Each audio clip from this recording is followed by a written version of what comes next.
This is a category that TaylorMade have dominated for years.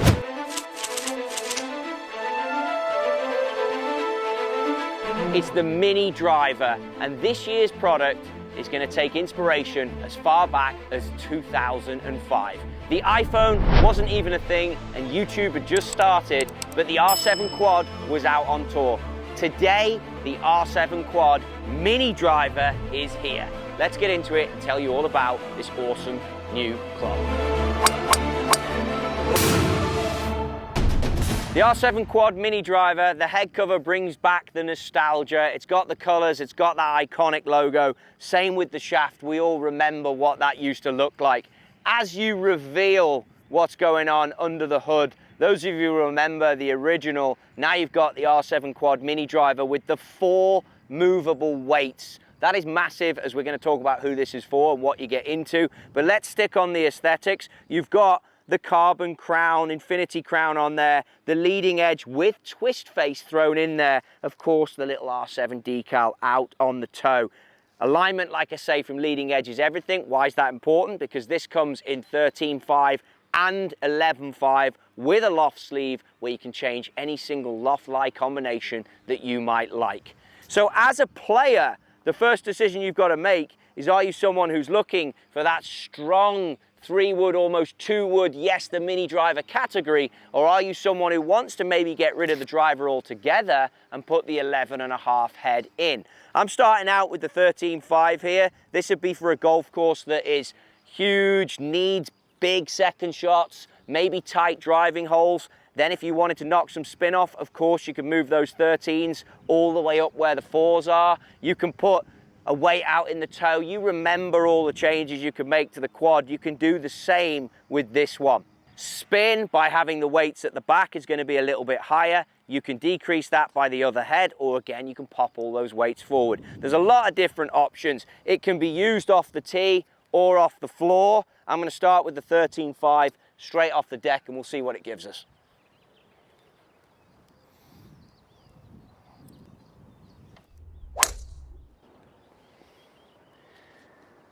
So this is why good players like it.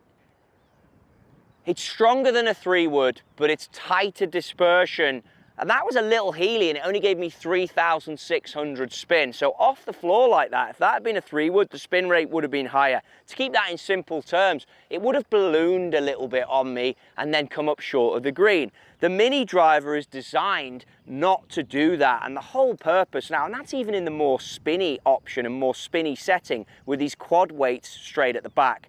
So out the gate, if I was going to get into the R7 Quad mini driver 13.5, I'd want to be playing about with all these weights, and it really does bring back the nostalgia of being there, literally taking everything out, waiting for the click.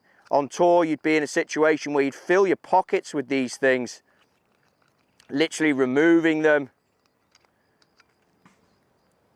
revealing them to the player, and that's a 13 and a 4. And for the sake of speed, we'll only change the heel side. So by popping the 13 up there in the heel, that means I'm going to add more weight to the heel, which means I might be able to slow it down, get the toe moving a bit quicker, create more of a draw. So that golf shot I hit there had the side movement on it with a little cut. Now I've flipped 2 weights around, let's see what it does. And the options are endless. I mean, to have this in a mini driver, to have the weight savings from the carbon crown, where these guys have been able to put 4 weights into this, really is, as you can tell, A, exciting, and B, just gives you endless options. So we should see a bit more turnover on this one. I've gone same loft. I mean, what a great example of it, just turning into the breeze. Launch 9.5, spin 3,400. So kept pretty consistent, apex 102. And again, that's because we're turning it slightly into the wind there. But you can reduce it by loft sleeve.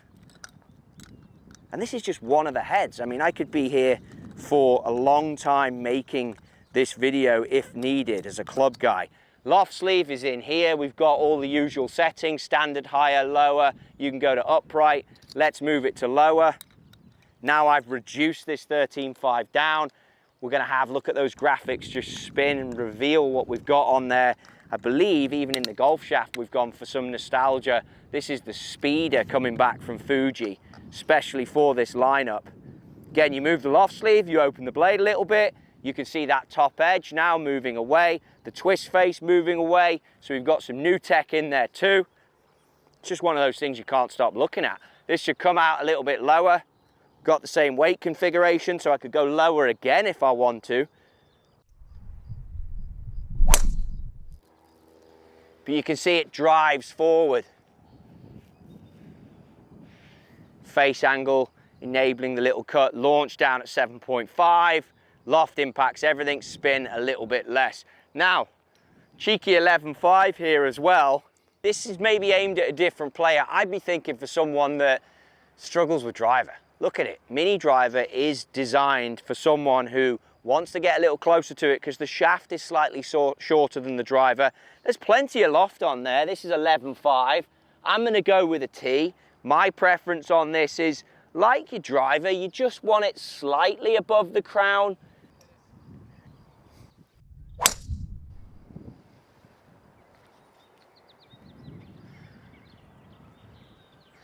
And it's good. Today we're slightly into the breeze at the Kingdom, so I would then change loft sleeve on that to give me a slightly stronger flight, because that's still coming out around 3,000, which, remember, for 11.5 mini driver like this, that's going to be a good number.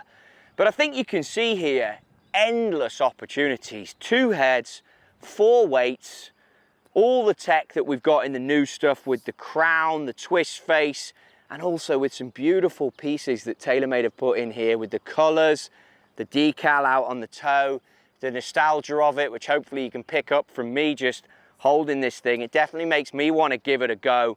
One thing I know from chatting to the guys is the placement of these front weights on the flat part is all intended so this club doesn't overspin. So you get the maximum benefit when you place the 13s at the front. It's important you recognize they're there, just tucked behind a speed pocket, which of course is more recent tech that will catch any off-center strikes and make sure you don't lose the speed.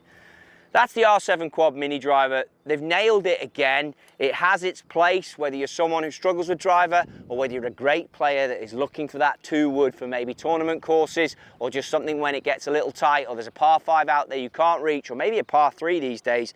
This could be the option you want to go for. Give it a go. As always, get fit for these golf clubs. That's what we love here at TaylorMade. Be sure to get a fitting and check out more details on the R7 Quad mini driver at TaylorMadeGolf.com.